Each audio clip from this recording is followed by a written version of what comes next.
আসসালামু আলাইকুম। দেখেন সৌদি আরবে ঢালাই দেওয়ার জন্য কতটা মজবুতভাবে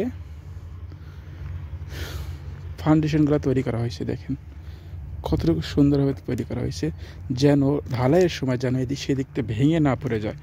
বাংলাদেশে অনেক সময় লক্ষ্য করা যায় যে সেন্টারিং করছে, সেন্টারিংয়ের পরে সব কিছু কংক্রিট বাইরে এসে যায়। আসলে সেগুলো কাজের কিছু দক্ষতা থাকে, আবার কিছু আধুনিক কিছু যন্ত্রপাতিরও কমতি থাকে। এই কারণে এই সমস্যাগুলো সবাই ফেস করে থাকে। আসলে যদি ইঞ্জিনিয়ার যদি ভালো হয়, যদি কন্ট্রাক্টর ভালো হয়, আমি মনে করি এইসব সমস্যা হয় না। দেখেন এখানে সাপোর্ট কত সুন্দরভাবে দিয়েছে, সাপোর্টগুলো দেখছেন নিচে খুব সুন্দরভাবে সাপোর্ট দিয়েছে। নিচের থেকে কিন্তু এখানে আসার কিন্তু কোনো চিন্তা ভাবনা হবে না এই ঢালাইটা এতটা মজবুত হবে। আর যদি আপনি ঢালাই করেন অবশ্যই কিন্তু 4 ফুট ঢালাই দেবেন। 4 ফুট ঢালাই দিলে কী হবে, আপনার কংক্রিটটা শক্ত হবে। হয়তো আপনার কন্ট্রাক্টর বলবে ভাই জলদি করে দেন, একটা প্লার যদি একবারে যদি ঢালাই দেওয়া যায় তাহলে এই ঢালাইটা অনেক মজবুত হবে। কখনোই এই ভুলটা করবেন না। একটা প্লার দুইবারে আপনি ঢালাই দেওয়ার জন্য চেষ্টা করবেন। কোনো কন্ট্রাক্টরের কথা শুনবেন না, ঠিক আছে?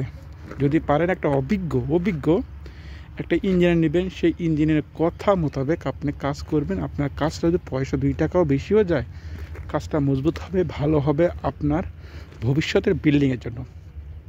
তো আপনাকে আমি সঠিক একটা বুদ্ধি দিতে পারি, আপনি থাকবেন সাথে থেকে সবগুলো কাজ করাবেন, তাতে আপনার ভালো হবে।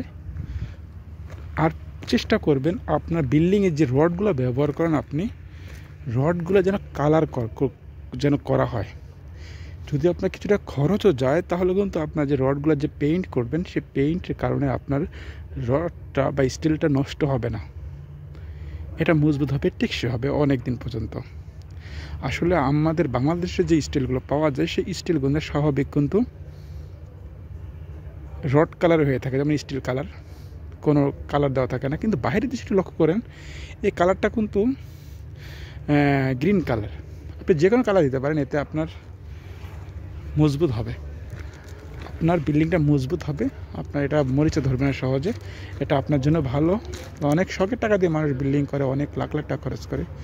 আমি মনে করি আপনার জন্য ওইটাই করা বেটার, যেটা আপনার বিল্ডিংয়ের জন্য ভালো হবে। তো যদি নতুন কোনো ইনফরমেশন পেয়ে থাকেন আমার কাছ থেকে, তো অবশ্যই চ্যানেলটা সাবস্ক্রাইব করে দেবেন, আর পাশে বেল আইকন বাজিয়ে দেবেন নতুন সব ভিডিও পাওয়ার জন্য। সবাই সুস্থ থাকবেন। নতুন একটা ভিডিও দেখার জন্য সবাইকে আমন্ত্রণ। আসসালামু আলাইকুম।